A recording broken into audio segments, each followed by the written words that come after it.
રામાયણમાં તુલસીદાસજીએ કીધું છે, તહા હે અવધ જહાં રામ નિવાસુ અને તહા હે દિવસ જહાં ભાનુ પ્રકાશુ. ભગવાન રામ, રામ કોણ છે તમે જુઓ. વિભીષણ જ્યારે રાવણે પાટું મારીને પછાડી નાખ્યો હગા ભાઈ ને વિભીષણ ને, અને ભગવાન રામની પાસે જ્યારે આવ્યો દરિયાને કાંઠે, ભગવાન રામે બથમાં લઈ લીધો, પગે પડ્યો, ત્રાહીમાં આમ શરણાગત શું કરીને પગમાં પડી ગયો વિભીષણ. ભગવાન રામે બે હાથ પકડીને ઉભો કરી દીધો અને વેળુની તિલક કરી. ભગવાન રામ એટલે શું સાહેબ? રામ કોને કહેવાય? વેળુ હતી લઈ અને આમ તિલક કરીને કીધું, આઈએ લંકેશ, એટલે લંકા આપી દીધી, લંકાપતિ કરી દીધો. કોને? વિભીષણ ને. હજી રાવણ જીવે છે. ગંજામભાઈ આઈએ લંકેશ કીધું ને ભગવાન રામે, જાંબુવનના હાથમાંથી ગદા પડી ગઈ કે હજી ઓલો 10 માથાળો જીવે છે ને આને તમે લંકેશ કહી દીધો હે? કે હજી ઓલો જીવે છે કે તો કે તમે આને લંકા આપી દીધી. વિભીષણ ને કીધું કે આઈએ લંકેશ, તો કાલે રાવણ તમારા પગમાં આવશે અને કહી દે પગમાં પડીને કે તમારા ચરણે શું? તો તઈ રામ બોલ્યો, સાંભળજો, રામ કોને કહેવાય?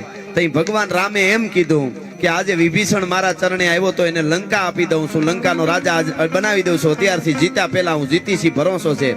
કાલ રાવણ મારા ચરણે આવશે ને તો રાવણને મારું અયોધ્યા આપી દઈશ. હું દશરથનો દીકરો શું ભલા માણસ, હું રામ શું ભલા માણસ, એને અયોધ્યા આપી દઈશ. એ રાઘવેન્દ્ર સરકાર છે, એ ભગવાન રામ છે. ઈ ભગવાન રામ જ્યારે રાવણની સામે યુદ્ધના મેદાનમાં ઉતર્યા, અહીંયા ડાયા માણસો બધા બેઠા, સાંભળી લ્યો. રાવણ બહુ મોટી મોટી વાતો કરવા માંડ્યો તો. રાવણ એમ બોલવા માંડ્યો, હે રામ, નામે નહોતો લેતો એને, એ રામ એમ નહોતો કેતો, એને હાવ આમ સાધુડા ને એવું જ બધું કેતો હતો. અને એમ કેતો હતો, એ રામ, તને ખબર છે હું રાવણ છું? આ હાથેથી મેં કૈલાસ પર્વતને ઉપાડ્યો છે. રામ, તને ખબર નથી, આમ કર નાખું, તેમ કર નાખું, મેં ઇન્દ્રને જીતેલો છે, મેં આમ કરેલું છે. બહુ મોટી મોટી વાતો રાવણ કરવા માંડ્યો રામની સામે યુદ્ધમાં. હવે સાંભળજો, ડાયા માણસોને સાંભળવા જેવી વાત છે. ત્યારે જાંબુવનજીએ ધીરેક દઈને એમ કીધું ભગવાન રામને પાસે જઈને, પ્રભુ, રાવણ મોટી મોટી બડાઈ કરે છે, મેં આમ કર્યું, મેં કૈલાસ ઉપાડેલો, મેં ઇન્દ્રને જીતેલો, મેં આમ કરી નાખેલું, મેં આમ કરી નાખેલું, મેં 9 ગ્રહને બાંધેલા. તમે જરા કહી દો નહીં કે રાવણ, તને 6 મહિના બગલમાં દબાવીને જે ફેરવતો હતો ને, એ વાલીને હું મારીને આવું છું. કહી દો તમે કે હું મારીને આવું છું વાલીને. ત્યારે રામે કીધું, એ સાંભળવા જેવું છે. રામે શું કીધું ખબર? જાંબુવન, 10 મોઢેથી બોલતા હોય એને જવાબ દેવાના ન હોય. ભલા માણસ એક જ મોઢેથી વાત કરતો હોય એને જવાબ દેવાના હોય. 10 મોઢેથી જે બોલતા હોય એને જવાબ દેવાના ન હોય. એક જ જીભાન જેની હોય, એક મોઢેથી બોલતો હોય એને જવાબ દેવાના હોય. જીવનમાં સમજવા જેવું છે. પણ એ ભગવાન રામ જ્યારે રાવણની સામે યુદ્ધના મેદાનમાં ઉતર્યા, એનું ચારણી સાહિત્યમાં વર્ણન કરવું હોય તો કેવું યુદ્ધ! જે તમે રેપર સાંભળો છો ઇંગ્લિશમાં ને બધા રેપરો હિન્દીમાં, બોલીવુડમાં, એમ આ ભગવાન રામના યુદ્ધનું ગીત છે. સાંભળજો, યુદ્ધના મેદાનમાં લડે છે ભગવાન રામ કેવી રીતે. ગાઢા હુકળ હટીલા જોત ભેરંડી નિશાન ગાજે ટાક ઠંડી દૂધ ઉગે પ્રકૃતિ કચ્ચા ડીચ ગાને પ્રકૃતિ ઝડપે ચટી ઉપાડે ભગોળ ભેડા નેડા પ્રતિ નાથ ઘોડા ઉપાડે. ગાઢા હુકળ હટીલા જોત ભેરંડી નિશાન ગાજે ટાક ઠંડી દૂધ ઉગે પ્રકૃતિ કચ્ચા ડીચ ગાને પ્રકૃતિ ઝડપે ચટી ઉપાડે ભગોળ ભેડા નેડા પ્રતિ નાથ ઘોડા ઉપાડે નથી. મહીપાટ કુંભી તાટ હેમરા હટાટ મળે અસમાના પપેરાટ કુંદળા એરાટ બીજળાના રાટ જાટ બીજ કેળા પાટ તાણે અણી બેળા પાટ ધણી નજા કે હસાટ લેડ્યા હીકી બાત સુણી ધમ જાળા બોમ લાગ્યા.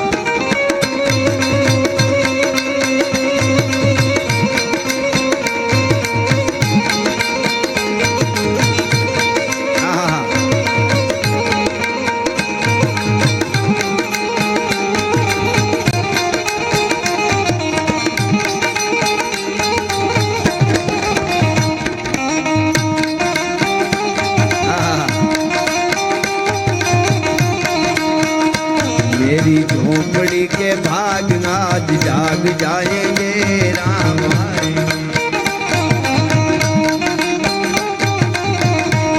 આ સબરીનો ભરોહો કેટલો હતો! ભગવાન ઉપર ભરોહો રાખો એટલે ભગવાન આવે આવે અને આવે. દુનિયામાં કેટલાય દાખલા બન્યા છે. જ્યારે બધા કેડા બંધ થઈ જાય, આપણે એમ લાગે કે મારું કુટુંબ મારું નથી, ફેમિલી મારું નથી, ગામ મારું નથી, મારું કોઈ નથી. તેથી ભગવાન રામને અવાજ કરો ને રાઘવેન્દ્ર સરકાર આવે. સબરી 7 વર્ષની હતી, તેની વાટ જોતી હતી. મોટો ભરોહો છે. 70 વર્ષની થઈ ત્યારે ભગવાન રામ ઝૂંપડી આવ્યા. તમે જુઓ ભરોહાની કેવડી તાકાત છે. રામના સાનિધ્યમાં એમના નામે જ્યારે ભેળા થયા છે, સનાતન પરંપરાનો એવો યજ્ઞ ચાલે છે. કડકતી ઠંડીમાં આપ બધા બેઠા છો અને ઠંડી કોઈનું ન માને. એક મહાત્મા તાજા તાજા સાધુ થયેલા ને અમારા નેહડામાં આવેલા. એટલે નેહડામાં કોઈ રોટલો બોટલો ખાધો, રોકાણા નેહડામાં, કોઈ બેન દીકરીએ કીધું કે બાપુ ઓઢને કા દે દઉં, ઓઢવાનું આપું એમ. હા, એટલે કીધું નહીં નહીં નહીં, હમકો ઠંડી નહીં લાગતી, હમ તો સન્યાસી હે, હમકો ઠંડી નહીં લાગતી. અરે બાપુ બહુ ટાઈટ પડે છે, કડકડીઓ થીજી જવાય એવું છે હો બાપુ. હા, રાત નહીં નીકળે. નહીં નહીં નહીં, મેરે કો કુછ નહીં હોગા, હનુમાનજી की ઠંડી નહીં લગને દેગા. અને બાપુ ફળિયામાં ખાટલો હુતા, ઓઢવા બોઢવાનું કઈ લીધું નહીં. એ રાતના 10:30 ને 11 ને 11:30 ને 12 વાગ્યા ને ભાઈ મંડી હળેરાટી બોલવા. અને પછી તો બાપુ તૂટ્યું જેમ જેમ વળતા જાય એમ એમ ટાઈટ તો લાગવાની છે. પછી તો બાપુએ હનુમાન ચાલીસા કરી, બાપુએ બે ભજન ગાયા, ઘણું બધું બાપુએ કર્યું. પણ એ તો પછી બાપુ ખાટલા હેઠ વયા ગયા. જે પાથરેલું ગોદરું હતું એ ઓટીને ખાટલા હેઠ હોઈ ગયા. સવારે બેને જાગીને ગોતે બાપુ વયા ગયા કે નહીં નહીં મેં યહાં પડા હું મૈયા. એટલે એમ કીધું કેમ નહીં? તો કે ये ठंडी तो ठंडी है, हनुमान चालीसा का भी नहीं मानती है, किसी का नहीं मानती है, गोदड़ी का मानती है. એટલે એવી ટાઈટ છે. પણ એક પ્રસંગ કઈ મારે દ્વારકા વાળાનું ગીત ગાવું છે. હા, અમારો ગઢવી પરિવાર કેહરિયા ચારણો પણ અહીંયા પધાર્યા છે. એમનો ભાવ સોનબાઈ માની બીજ નજીક આવી રહી છે, એટલે થોડી યાદી આપણે કરી લઈશું. પણ ભગવાન રામના નામ ઉપર મળ્યા એટલે એક નાનકડો પ્રસંગ મારે કહેવો છે અહીંયાથી. રામ ક્યારે આવે? જીવનમાં, કુટુંબમાં એકવાર અંદર રામ આવી જાય ને એ માણસ ટાણા હાંચવી દે. કિંમત ટાણાની છે. અહીં બેઠેલા બધાને કહું છું, પ્રસંગ હાંચવી દે, ટાણા હાંચવી દે, ટાણે ઉભા રહી એટલે પરમાત્મા કોઈ દી આપણા ટાણા છે ને ચૂકવા ન દે. એ આવીને ઉભો રહીએ ગમે ત્યારે. ટાણું હાંચવી દેવું જોઈએ. જેણે જેણે હાંચવા ટાણા એના ઇતિહાસ લખાણા. જગતના ચોકમાં ઇતિહાસ એના લખાણા જેણે ટાણા હાંચવી દીધા છે એના. એટલે આ પ્રસંગ સાંભળજો, નાનકડો, મને ગમે છે. રામના નામનો શું તાકાત છે, રામના સ્મરણની શું તાકાત છે, એટલે મને ગમતો આ બહુ સરસ પ્રસંગ છે. જૂના જમાનાની વાત છે. જૂના જમાનામાં એક હવેલી, એ હવેલીમાં એક રાજકુમારી અને બહુ લાડકી દીકરી રાજકુમારી, રૂપના આભરણ જેવી દીકરી, અને ખૂબ લાડથી એના એકની એક દીકરી બહુ લાડકી રાજકુમારી હતી. એના લાડમાં શું બાકી હોય? એ રાજકુમારી હતી. સવાર થાય અને હવારમાં ઝરૂખામાં આવે, ભગવાન સૂરજના દર્શન કરે, સૂર્યને અર્ઘ આપે અને વહી જાય.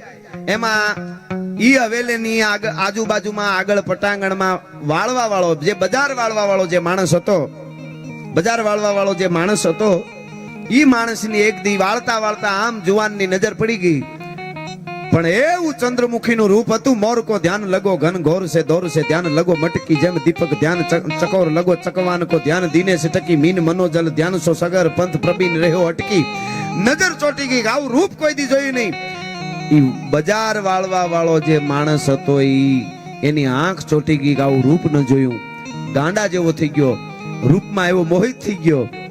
પછી એને ખબર હતી આ તો રાજકુમારી, હું તો સાફ સફાઈ કરવા વાળો નાનો માણસ, અને હું એને હામું જોઉં છું, રાજકુમારીની હામું.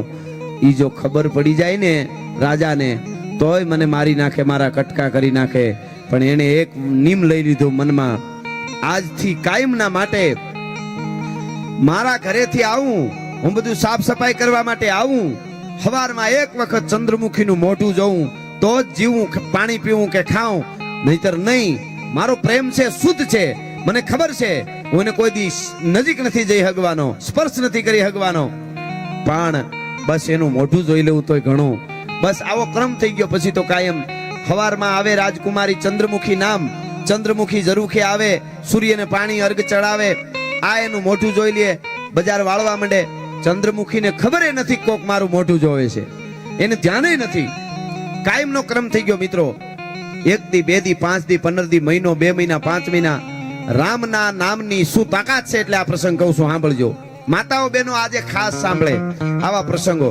આપણી અંદરનું ભારત જો મરી જશે તો દુનિયામાં ભારત જેવું કાંઈ નથી. રહેવા જેવું છે બધાય દેશમાં, સારી વાત છે. કોઈ દેશ ટીકા શું કામ કરીએ? આપણે દેશ બધા હારા જ હોય. અને આપણે ગુજરાતી, દુનિયાનો કોઈ એવો દરિયો નથી જેમાં મચ્છી ન હોય, માછલી ન હોય, અને દુનિયાનો કોઈ એવો દેશ નથી જેમાં આપણો ગુજરાતી ન હોય. ગુજરાતી બધે હોય, ગુજરાતીની એક મજા છે. ગુજરાતી અમેરિકા ફરે, લંડન ફરે, દુબઈ ફરે, ઓસ્ટ્રેલિયા ફરે, કેનેડા ફરે, પણ અહીંયા પાછો ગાડી લઈને જતો હોય સર્કલ નો ફરે, ત્યાં સીધી જવા દે પાછો. હા, એટલે હું આ વાત કરું છું. આજના યુગમાં 21મી સદીમાં લોક સાહિત્ય જીવનમાં શું કામે જરૂરી છે. ઝવેરચંદ મેઘાણી એમ કહે છે કે માનું ધાવણ 6 મહિના સુધી બાળકને જેટલું ગણ કરે છે એટલું લોક સાહિત્ય જીવનમાં જીવવું હોય તો ગણ કરે છે. એટલા માટે આ વાત આપને કરું છું. ચંદ્રમુખીને જોઈ લે માણસ, બજાર વાળવા વાળો માણસ, અને પછી એને ઘરે વયો જાય. એમાં એક દી આવ્યો, ચંદ્રમુખીની તબિયત બરાબર નહીં એટલે બહાર ન નીકળ્યા. ઘાઘા જેવો થઈ ગયો, આમ અડિયું કાઢે, આમ કાઢે, વાળતો જાય, જોતો જાય. ચંદ્રમુખીને ન જોતું મરી જાવ, મારાથી પાણી નો પીવાય, ખવાય નહીં. બપોર થઈ ગયા, હાંજ સુધી ચંદ્રમુખી બહાર ન નીકળ્યા. હાંજે ઘરે જઈ ખૂણામાં બેહી ગયો. એના લગ્ન થઈ ગયા હતા. એની પત્નીએ કીધું, કેમ તમે બોલતા નથી, ચાલતા નથી? તમારા મોઢામાંથી તેજ કેમ વયું ગયું છે? તમને શું તકલીફ છે? તમને તબિયત બરાબર નથી? કાંઈ ન બોલે. હમ દઈને કીધું, મારા હમ છે, તમે નહીં ખાવ તો હું નહીં જમું. કયો તો ખરા, તમને શું તકલીફ થઈ છે? પછી એને નક્કી કરી લીધું કે હવે અમે મરી જવું છે, મારી પત્નીને સાચી વાત કરી દો. એને એમ મનમાં વિચાર કરી અને કીધું, હા ભાઈ, તું દુઃખ નો લગાડતી, હું તને પ્રેમ કરું છું, ચાહું છું, તારી યારે મેં લગ્ન કર્યા છે. પણ ચંદ્રમુખીને મેં જ્યારથી જોઈ, રાજકુમારીને, ત્યારથી હું રૂપમાં અંજાઈ ગયો છું. મને ખબર છે મારો શુદ્ધ પ્રેમ છે, પણ એનું મોઢું ન જોઉં ત્યાં સુધી મારાથી પાણી ન પીવાય, ખવાય નહીં. અને આજ આખા દિવસમાં ચંદ્રમુખી બહાર ન નીકળીને હવે હું પાણી નહીં પીવું, હું ખાઈશ નહીં, હું એનું મોઢું જોઉં તો જ થાય, નકર મારે મરી જાવ એવું નિયમ લઈ લીધું છે મેં. એવું છે કે હા, ભારતની આર્ય નારી જોજો તમે. એની પત્નીને વિચાર થયો, જીવતા જોગીએ ભલા, એ કે હું તમને જીવાડીશ. આ ભારતની આર્ય નારી છે, સાંભળજો. એની પત્ની બજાર વાળા માણસની જે પત્ની હતી, ઝૂંપડામાંથી નીકળી અને રાજમહેલમાં જાય છે, હવેલીમાં જાય છે. આડા પહેરેદારો ઉભા હતા ને કરગરતી જાય અને રડતી જાય, રોતી જાય કે મને મારી નાખો તોય ભલે, પણ હું જવાની છું, ચંદ્રમુખીનું મારે કામ છે. ધરાર જેટલા પહેરેદારો હતા એને કરગરી ઠેઠ ચંદ્રમુખીનો મહેલ હતો ને આવી, ચંદ્રમુખીના ઓરડે આવી, પગમાં પડી ગઈ, મને બચાવી લે, મારા ધણીને બચાવી લ્યો ચંદ્રમુખી. ચંદ્રમુખીને એમ થયું કે આ શું કહેવા માંગે, કઈ સમજાતું નથી. બચાવી લ્યો એટલે શું થયું તારા ધણીને? આખી વાત કરી કે મને મારી નાખ્યું હોય તો મારી નાખો. મારો પતિ 6 મહિનાથી તમારું મોઢું જોઈને પાણી પીવે છે, તમારા રૂપમાં અંજાઈ ગયો છે. મને ખબર છે, આ ખબર પડે શું દિશા થાય, પણ તમે મને મારી નાખો, મારા પતિને કાંઈ ન કરતા. ચંદ્રમુખી તો કુળવાન દીકરી હતી, બે બાવડા જાલીને બાઈને ઊભી કરી લીધી અને કીધું, ઘરે તારા પતિને મારે નથી મારવો, મને ખબર નથી તારો પતિ મારા સામું જોતો હોય છે, હું તો સૂર્યને અર્ઘ આપવા માટે જાતી. પણ સાંભળી લે, હું એક વાત કહું એ માનીશ કે હા? શું? તારા પતિને જઈને એમ કે તારું જે કામ છે એ કર્યા કર, પણ કામ કરતા કરતા હું મોઢું દેખાડું કે ન દેખાડું? તારા પતિને કે કામ કરતા કરતા એક કામ કરવાનું, રાત દિવસ, સવાર સાંજ, ઊંઘ ઉડે ત્યારે. બાકી કામ કરતા કરતા કામમાંથી જો વખત મળે તો બેહીન કલાક રામ રામ રામ રામ રામ રામ રામ રામ રામ રામ માળા જપવાની. રામ સિવાય ને કઈ દેખાવું ન જોઈએ, હું નહીં. 6 મહિના સુધી રામ રામ કરે તારો પતિ. 6 મહિના પૂરા થાય તો રથડો જોડી અને હું પોતે મારો રથડો જોડી અને તારા ઝૂંપડા સુધી તારા પતિને મોઢું દેખાડવા આવીશ. જા, તારા હું તને વચન આપું છું ચંદ્રમુખી. બસ બાઈ રાજી થઈ ગઈ કે મારો પતિ બચી જાહે. ઘેરે આવીને પતિને, એના પતિને કીધું કે ચંદ્રમુખીએ કીધું છે 6 મહિના રામનું નામ લ્યો, રામ રામ સિવાય તમારે કઈ બોલવાનું નહીં. 6 મહિના પૂરા થાય ને એટલે ચંદ્રમુખી અહીંયા આવશે. હે કે ચંદ્રમુખી તમને મોઢું દેખાડવા તૈયાર થઈને અહીંયા આવશે. આ હા, ઓલો રાજી થઈ ગયો કે જે રૂપને હું ઝરૂખેથી જોતો તો, જે રૂપને હું ઉપર નીચેથી આમ ખાલી જોતો તો, જેવું તેવું ઈ રૂપ મારા ઝૂંપડે આવશે. લાગી ગઈ ભાઈ, લાગી જાય તો થોડાકમાં લાગી જાય એટલી જ વાત છે, બાકી આખી જિંદગી રેડ્યું નાખે મેળ ન પડે. એને લાગી ગઈ અને એને સમરણ ઉપાડ્યું રટણભાઈ. રામ રામ સીતા રામ રાધે શ્યામ ભજમન જાનકી ભરથાર કેવલ જાનકી કીર્તાર ઠાકર મેર પર્વત ઠામ સીતા રામ રાધે શ્યામ. એક જ રટણ, કાંઈ કામ કરતા કરતા રામ રામ રામ, બીજી વાત નહીં. છેલ્લે તો કામ ઓછું કરી નાખ્યું, ભજન ને વધાડી દીધું. મિત્રો, ચંદ્રમુખીએ કીધું તું 6 મહિના તારો પતિ રામ રામ કરે એટલે હું આવીશ. 6 મહિના પૂરા થયા. 6 મહિના પૂરા થઈને હવાર થઈ. અહીંયા ચંદ્રમુખી 16 શણગાર સજી તૈયાર થઈ રથમાં બેહી અને નીકળે છે હવેલીમાંથી. અહીંયા ઝૂંપડામાં ખૂણે બેઠો બેઠો હાથમાં માળા નોલો માણા બજાર વાળવા વાળો છે, એની પત્ની ઘરમાં કામ કરે છે અને આ તો બસ રટણ લાગી ગયું, રામ રામ રામ, હે દશરથના દીકરા મારો બાપ અવધ નરેશ, રામ રામ રામ રામ રામ માળા ફરે છે. એમાં રથમાં આવ્યો ફળિયામાં, જાપે રથ ઉભો રહ્યો, ફળિયામાં હળી કાઢીને ચંદ્રમુખી આવી, પણ ચંદ્રમુખીએ ડગલા દીધા. શું એનું રૂપ હતું સાહેબ! ચંદ્રમુખીનું જે રૂપ હતું, આમ કામને ત્રાઠી મૃગલી હોય એવા નેણ, હુલંબી કોઈ કાચની પૂતળી હોય, ઉગતો આંબો હોય, રાણીનો કોળંબો હોય, ભાદરવાનો તડકો હોય, જૂની વાડીનો ભડકો હોય, હકેલી મુઠ્ઠીમાં હમા આય અને ઉડાડો તો આપમાં જાય, ઉગમણો વાવાય તો આથમણી નમે, ઓતરાદો વાવાય તો દખણાદી નમે અને ચારે દસુના વાવાય ભાંગીને ભૂકો થઈ જાય, એવી થોડી થોડી માટીની ઘડેલી કોઈ પૂતળી હોય, એવું જેનું રૂપ હતું ચંદ્રમુખીનું. આખડિયું અણિયાળિયું સરથી પહારિયું, જેના હામી નોંધ્યું એની કાળજ હોહરિયું, એવી રૂપવાન ચંદ્રમુખી ફળિયામાં આવીને ઊભી રહી. જે માણસ ચંદ્રમુખીને મોઢું જોવા વાળો હતો, એની પત્ની જોઈ ગઈ ચંદ્રમુખીને, એ હળી કાઢીને ઝૂંપડામાં આવી કે અરે રે તમે જુઓ તો ખરા, તમે માળા મૂકો, હવે રામ રામ કરવાનું મૂકો. ચંદ્રમુખી પોતે આવ્યા તમને મોઢું દેખાડવા. જો આપણા ફળિયામાં ઊભી રાજકુમારી ચંદ્રમુખી આવી, તમે કેમ હમતા નથી? તમે જવાબ તો આપો. ચંદ્ર એક જાણે આકાશનો ચંદ્ર હોય એવો બીજો ચંદ્ર આપણા ફળિયામાં આવીને ઊભો છે. તમે આવો, દોડો, ચંદ્ર આવી ગયો આપણા ફળિયામાં. અને મિત્રો, તેથી ભારત વર્ષનો જવાન બજાર વાળવા વાળો જે ચંદ્રમુખીને એક દી મોઢું જોઈ અને ચાહવા મીડ્યો તો મરવા તૈયાર થયો તો ઈ બજાર વાળવા વાળો 6 મહિના રામનું નામની માળા કરીને એ આંખ બંધ ને રામ નામની માળા ફરતી હતી. એની પત્નીએ કીધું કે આપણા ફળિયામાં જાણે ચંદ્ર ઉભો છે, જુઓ કેમ તમે નથી આવતા?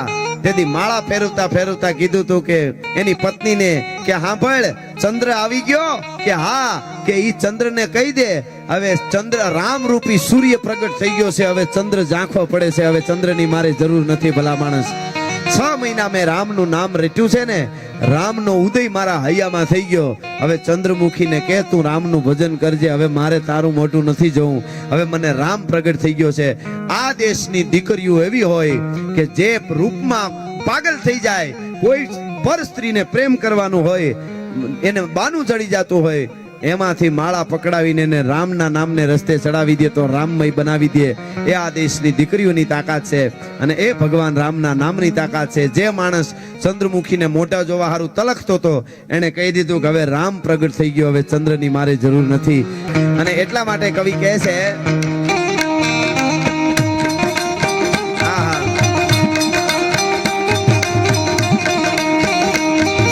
झोपड़ी के भाग आज जाग जाएंगे, राम आएंगे.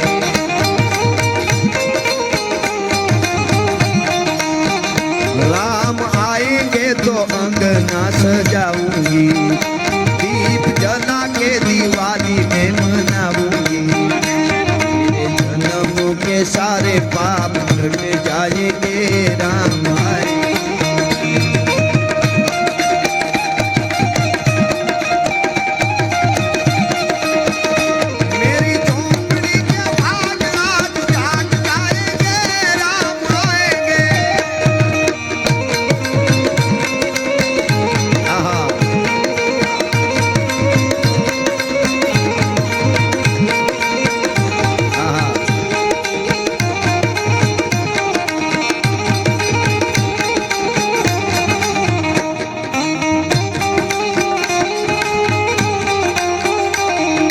केसरी के लाल मेरा छोटा सा ये नाम,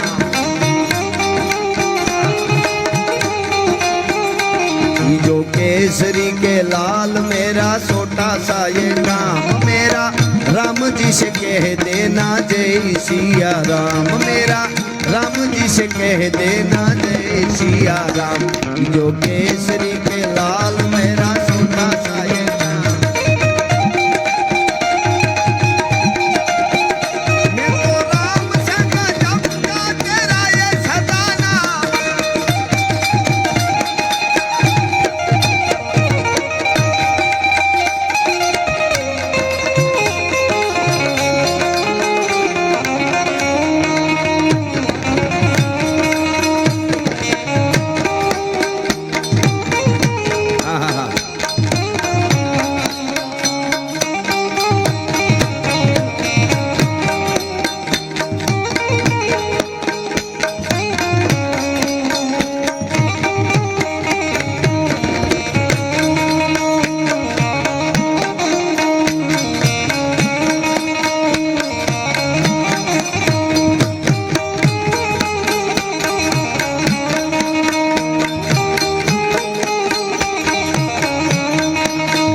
ખોટી છે દ્વારકા વાળો સાચો છે